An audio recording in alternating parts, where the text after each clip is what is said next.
Hello everyone, Assalamu alaikum. Welcome back to online English class. My dear learners, how are you all? Hope you are fine. I am Mansoura, your English teacher.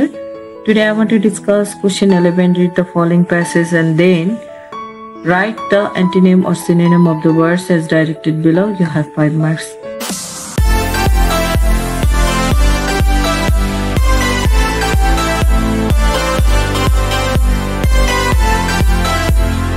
Dear learners, লক্ষ্য করে দেখো এখানে যে passage আছে এই passage থেকে কিন্তু এই ওয়ার্ডগুলো নেওয়া হয়েছে। দেখে নাও যে এই ওয়ার্ডগুলো কেন নেওয়া হয়েছে, কারণ এই সেন্টেন্সে যে ওয়ার্ড বসেছে সেই ওয়ার্ডগুলো কোন পার্টস অফ স্পিচ হিসেবে এখানে বসেছে সেই অনুযায়ী কিন্তু অ্যান্টোনিমস সিনোনিমস লিখতে হবে এখানে। তাহলে দেখে নিই উত্তরটা। Modern education is somewhat different from the past. যে মডার্ন এডুকেশন আধুনিক শিক্ষা ইজ সামওয়াট কিছুটা ডিফারেন্ট ফ্রম দ্য পাস্ট, যে অতীতের যে শিক্ষা আছে এডুকেশন থেকে এটা কিন্তু ভিন্ন বা ডিফারেন্ট, অর্থাৎ হচ্ছে ভিন্ন বা পার্থক্য আছে। ইন মেথড, যে পদ্ধতিগতভাবে it seeks to draw out and improve the mind. যে it seeks to draw out, যে এটা কি করে খুঁজে, অর্থাৎ প্রবলেমগুলো খোঁজে, অ্যান্ড ইমপ্রুভ দ্য মাইন্ড হচ্ছে মনের উন্নতি সাধন করে। টু মেক ইট ইগার, যে এটাকে কি করে আগ্রহী করে তোলে, অ্যান্ড কিউরিয়াস হচ্ছে কৌতূহলী করে তোলে। It depends more on observation than mere bookish knowledge. যে ইট ডিপেন্ডস, যে এটা নির্ভর করে, মোর অন অবজারভেশন, যে পর্যবেক্ষণের উপর এটা ডিপেন্ড করে অর্থাৎ নির্ভর করে।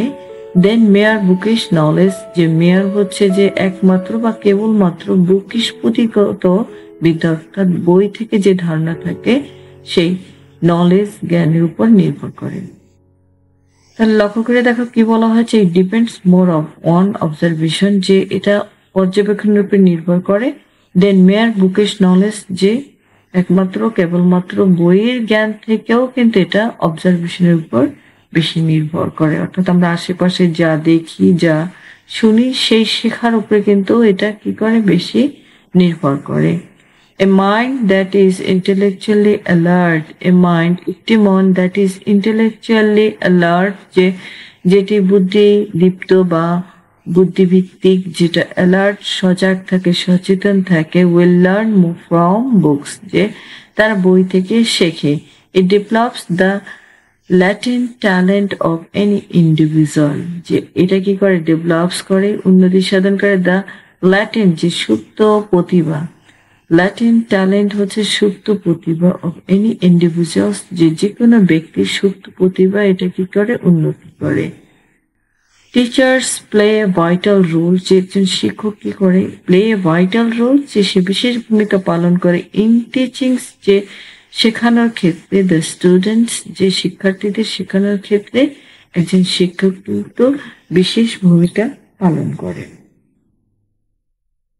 They aren't just instructor, যে তারা শুধুমাত্র যে ইনস্ট্রাক্টর নয়, অর্থাৎ তারা শুধুমাত্র বললো যে হ্যাঁ দিক নির্দেশনা দিল সেরকম না, কিন্তু রেদার বরং তারা কি দে সাপোর্ট, তারা কিন্তু সাপোর্ট করে, অ্যান্ড গাইড নির্দেশনা দ্য স্টুডেন্টস সো দ্যাট, যে যাহাতে the students can succeed in their way of life, যে তারা তাদের জীবনের পথে যেন সফলতা অর্জন করতে পারে সেই অনুযায়ী কি করা হয়, গাইড দেওয়া হয় এবং সাপোর্ট করা হয়, সাহায্য করা হয়।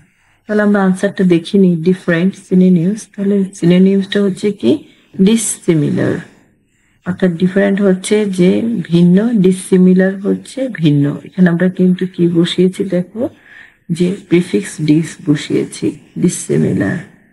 সেক মানে হচ্ছে খোঁজা, তাহলে দেখি পারসিউ কোনো কিছুর পিছনে কিন্তু লেগে থাকা, অর্থাৎ হচ্ছে যতক্ষণ পর্যন্ত সেটা আমরা অর্জন করতে না পারি ততক্ষণ পর্যন্ত সেটার পিছনে লেগে থাকা।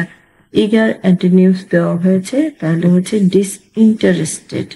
ইগার মানে আগ্রহী, অ্যান্টোনিমস হচ্ছে ডিসইন্টারেস্টেড, যে আগ্রহী না। এখানে কিন্তু একটু লক্ষ্য করে দেখি ইন্টারেস্টেড এর সাথে কিন্তু এই যে প্রথমে ডিস বসানো হয়েছে, এটা একটা প্রিফিক্স। অবজারভেশন সিনোনিমস দেওয়া হয়েছে। সো কমেন্ট, যে অবজারভেশন হচ্ছে যে পর্যবেক্ষণ করা, কমেন্ট হচ্ছে মন্তব্য করা। মেয়ার অ্যান্টিনিমস, মেয়ার হচ্ছে কেবলমাত্র, অ্যান্টিনিমস হচ্ছে মাল্টিপল, মেনি যা অনেক।